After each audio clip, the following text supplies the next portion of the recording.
Bapenda, kembali di channel Bapenda Kreatif di segmen Bapenda Berkesahan. Nah, kali ini lokasinya lebih luar biasa lagi ya, pantai, matahari, dan sedikit agak gerimis. Dan perlu perjuangan luar biasa untuk bisa sampai di lokasi. Baik, masih bersama saya Erwan Riyadi dan tamu saya Ibu Ana. Kali ini kita akan ngobrol tentang salah satu urusan yang ada di Badan Pendapatan Daerah, yaitu pendapatan daerah yang ada hubungannya dengan tempat kayak gini nih, objek wisata. Baik, kita mulai. Bu Ana, apa kabar?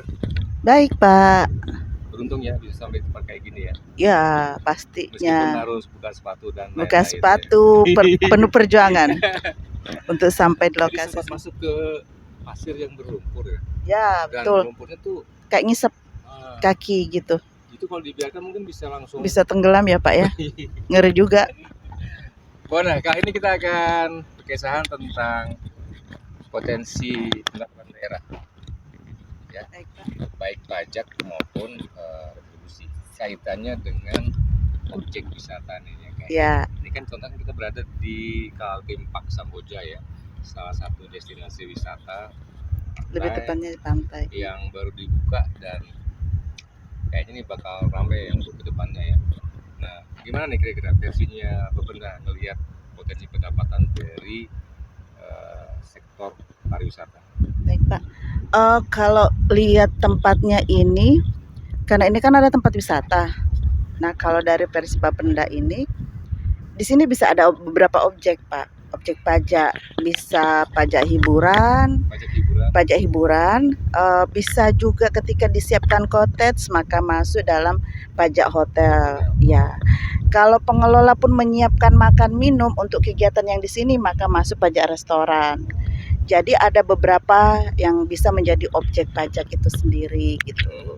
Nah, kalau kita lihat, karena kan kalau retribusinya ya Pak, ketika masuk di tempat wisata ada parkirnya Pak, ketika dikelola oleh pribadi, maksudnya oleh oleh pengelola tempat ini, dia pungut parkir maka kena pajak parkir. Jadi memang ada beberapa objek.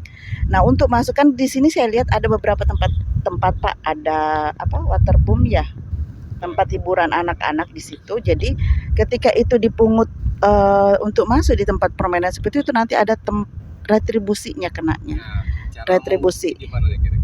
Kalau untuk retribusi Pak, kan itu biasanya masuk pakai karcis. Nah, dihitung tuh berapa jumlah karcis yang terjual. Nah, ya. Kalau untuk pajak hiburannya sendiri itu kalau tidak salah yang karena ini masih dalam permainan ketangkasan tapi yang resikonya kecil itu kalau tidak salah 10% Pak kenanya. Dari jumlah karcis yang terjual gitu. Tapi kalau dari salah saya.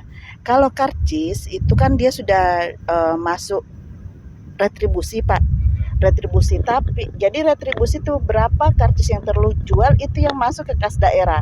Beda dengan pajak daerah. Kalau pajak daerah seperti pajak parkir tadi masuk dipungut karcis, dikelola oleh pengelola, maka 25% hanya masuk ke kas daerah, 75%-nya itu masuk kepada pengelola. Itu pajak parkir. Kita bisa mengetahui dengan jumlah dilihat dari blok yang dilaporkan, blok karcis yang iya, nanti kan ada namanya korporasi Pak, korporasi karcis sebelum digunakan. Fungsinya untuk pengendalian pengawasan juga itu, ya pengawasannya ada di situ.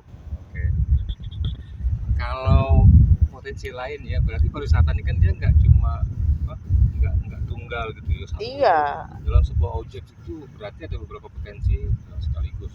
Ya. Yang apabila bisa digarap dengan baik, dikembangkan, maka potensinya pun akan jadi semakin besar gitu. Betul. Cottage misalnya, dia bagian dari pajak hotel. Iya. Kalau misalnya mereka juga punya jasa layanan berbentuk spa misalnya. Masuk pajak hiburan. Pajak hiburan. Iya. Oh, berarti pajak hiburannya banyak ya? Banyak jenisnya Pak, ada permainan ketangkasan, ada pagelaran seni. Catatannya kalau dipungut bayaran. Kalau dipungut bayaran, tidak ya gratis. Oke. Nggak dipungut gitu. Jadi syaratnya adalah harus ada pungutan ada ya. pungutan. Dan kita narik pemasukannya dari pungutan itu. Iya. Oke. Dan itu kan Pak, bedanya kalau pajak dengan retribusi itu kan kita harus ngasih jasa dulu kalau retribusi. Kalau pajak kan tidak. Pajak kan Gitu. Kewajiban. Jadi memang sifatnya memaksa dan tidak ada imbalan langsung. Ya. Tapi kalau retribusi kita harus ada layanan dulu. Ada layanan dulu Iya, ya. layanan dulu baru kita ada. Itu semacam kompensasi ya. Iya. Dari layanan yang diberikan dan masyarakat kemudian membayar untuk itu. Betul. Baik. Kembali ke objek wisata nih, Bu Ana. Ini kan sekarang matahari udah mulai gimana ya? Iya. Tadi pakai sunblock nggak?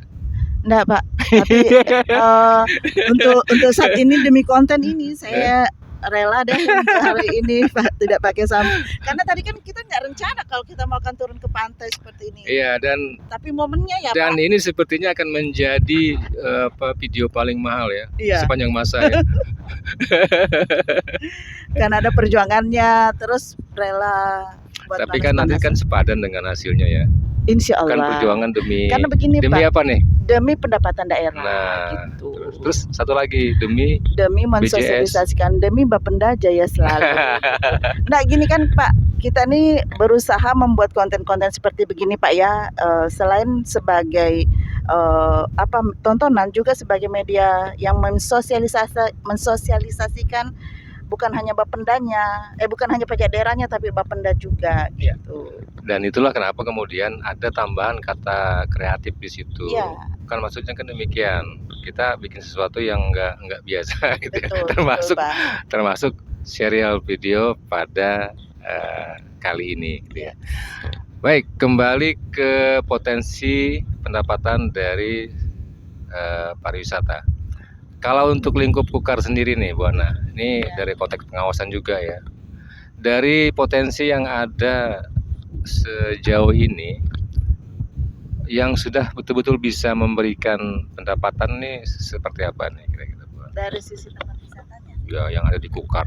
Kita bicara Kukar Mas. Kalau di Kukar, apakah memang sudah bisa memberikan pendapatan yang signifikan untuk pariwisata? Belum Pak, belum juga. Belum. Kenapa begitu? Karena kita memang tempat wisatanya belum terkelola secara optimal gitu. Belum terkelola secara optimal sehingga ada objek-objek yang seharusnya bisa dipungut itu belum bisa dipungut Pak. Artinya mungkin karena kebanyakan baru berkembang atau gimana? Iya betul, seperti itu. Dan beberapa kan memang hanya dimiliki oleh pihak swasta. Ya tentu kita nggak bisa bandingkan ini dengan tempat-tempat lain di Jawa misalnya ya, yang dimana industri pariwisatanya sudah berjalan lama ya, betul. Kita kan baru mulai nih, baru berkembang gitu kan. Dan memang kalau kita lihat belakangan ya Sobat Bapenda,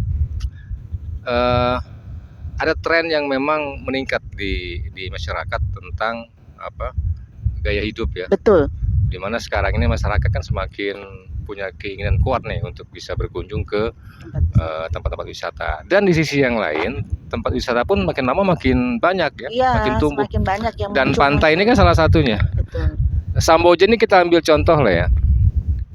Sekian tahun yang lalu kan kita ya tahu paling cuma 1-2 pantai gitu ya. Ada pantai apa yang kemarin ya? Pantai Ambalat, Tanah Merah apa gitu ya. Kok sekarang kan banyak sekali ya. Sampai lupa yang ngitungnya berapa sekarang. Ya itu artinya apa? Memang tumbuh ya. Tumbuh tapi sebagai sebuah industri dia baru masih pada fase untuk tumbuh berkembang, belum pada tahap menjadi objek pajak yang potensial. Betul. Kalau potensial iya ya. Potensial iya Pak, tapi untuk saat ini belum optimal. Optimal. Nah, berarti kan perlu upaya-upaya tertentu nih untuk ke depan ya. Nah, dari sisi Bapenda sendiri, dari sisi pendapatan daerah, bagaimana atau upaya-upaya apa yang kita bisa lakukan nih untuk bisa memaksimalkan pendapatan daerah kita dari sisi pariwisata? Kalau menurut saya ya Pak, kalau dari peran Bapenda sendiri terkait dengan tempat-tempat wisata seperti ini, mungkin kita juga perlu mensosialisasikan tempat wisata ini. Ketika banyak tingkat kunjungan naik, maka tingkat pendapatan juga kita harapkan bisa meningkat gitu. Terus juga selain itu mungkin perlunya pembinaan dari pemerintah daerah sendiri terkait tempat-tempat wisata ini seperti apa yang harus dilakukan. Kalau dari sisi pajaknya sih Pak, saat ini kan kita karena memang melihat pengelolaannya belum optimal, maka pendapatannya juga itu kita anggap belum optimal meskipun potensinya sangat besar gitu. Kalau tempat-tempat wisata di Kukar ini kan banyak nih. Iya. Ya itu tadi belum terkelola secara maksimal, sekarang belum gini ya, dikenalkan. kan Bapenda itu kan sekarang sudah diberikan tanggung jawab untuk menjadi koordinator pendapatan daerah dari sisi retribusi. Yang dulu-dulunya kan itu lebih ditangani oleh instansi yang mengampu ya, mengelola saja. Nah, sekarang Bapenda sudah diberi peran untuk melakukan koordinasi ya kan, supaya retribusi ini bisa semakin meningkat. Nah, tadi kan beberapa bagian dari pendapatan dari sisi pariwisata itu kan berasal dari retribusi. Nah, ke depan melalui forum koordinasi ini nih, kira-kira gimana nih untuk pengembangan potensi pendapatan dari sisi pariwisata? Kalau saya pikir Pak, memang di sini juga selain Bapenda, maka Dinas Pariwisata kita juga harapkan untuk melakukan pendekatan kepada pengelola destinasi wisata gitu. Bagaimana mereka melakukan pendekatan atau mereka melakukan edukasi bagaimana misalnya kayak ini Pak ada cottage. Jadi melatih orang-orang itu untuk meningkatkan kemampuannya gitu. Betul sekali. Nah, itu kan kalau dulu kan upaya itu kan hanya dilakukan oleh instansi yang berkaitan Dinas pariwisata aja. Sekarang dengan adanya forum tadi itu tuh, berarti kan ini kan harus dilakukan secara kolaboratif. Betul. Dan ini yang sekarang sedang dilakukan kan oleh Bapenda dengan kawan-kawan di OPD yang lain ya. Termasuk Dinas Pariwisata ya. Jadi kapan-kapan kalau kita ke sini kan mesti bareng dengan kawan-kawan dari Dinas Pariwisata ya kan. Terus mungkin kita juga bisa melibatkan teman-teman yang menangani UMKM gitu kan. Sehingga ketika kita ada ke acara kayak expo begini Pak ya, itu bisa kolaborasinya lebih bagus lagi. Kita nggak gerak sendirian lagi kan. Betul. Sesuai dengan semangat kita kan. Apa tuh? Kolaborasi. Terus apa lagi tuh? Kolaborasi. Kemarin ya? Lupa ya. Lupa. Yang penting itu sebenarnya mendukung bagaimana pendapatan daerah itu meningkat ya Pak. Jadi kita secara bersama-sama menggiring semua potensi-potensi yang bisa meningkatkan pendapatan daerah, baik dari sisi pajaknya maupun retribusi. Ya, Sobat Bapenda, ini langkah awal kita ya untuk melakukan hal-hal yang lebih kolaboratif nantinya dengan kawan-kawan dari instansi yang berkait, khususnya yang sekarang ini pengampu ini kita berada di objek wisata di Kaltim Park Samboja. Ke depan kita ketika berupaya untuk meningkatkan pendapatan daerah dari sisi apapun ya, termasuk kepariwisataan, kita akan mengedepankan unsur-unsur kerjasama dan kolaborasi yang semakin efektif dengan kawan-kawan dari instansi atau OPD yang berkait. Terakhir Bu Ana, kembali ke soal air yang asin tadi ya. Kenapa air laut asin Bu? Ya kalau dia manis pasti orang banyak yang datang ngambil gitu. Ya kan? Iya. Kalau rasa anggur nanti kan banyak orang yang ngambil. Mabukan di sini gitu. Itu. Maka apa Pak? Kalau banyak yang mabukan di sini, maka bar, kafe nggak laku gitu kan? Itu jawaban yang ditunggu-tunggu sebetulnya. Baik, Sobat Bapenda, demikian bincang-bincang kita kali ini di tempat yang luar biasa. Pantai, ada perahu nelayan, ada kapal-kapal, matahari, pasir, sepatu juga yang kotor. Luar biasa ya Pak perjalanannya ke sini, tapi tetap ada kopi. View-nya yang seperti ini. Ya, sampai ketemu di konten yang berikut. Saya Erwan Riyadi, Ibu Ana, terima kasih. Sampai ketemu lagi. Salam cuan. Ya. Bapenda jaya selalu. Ya.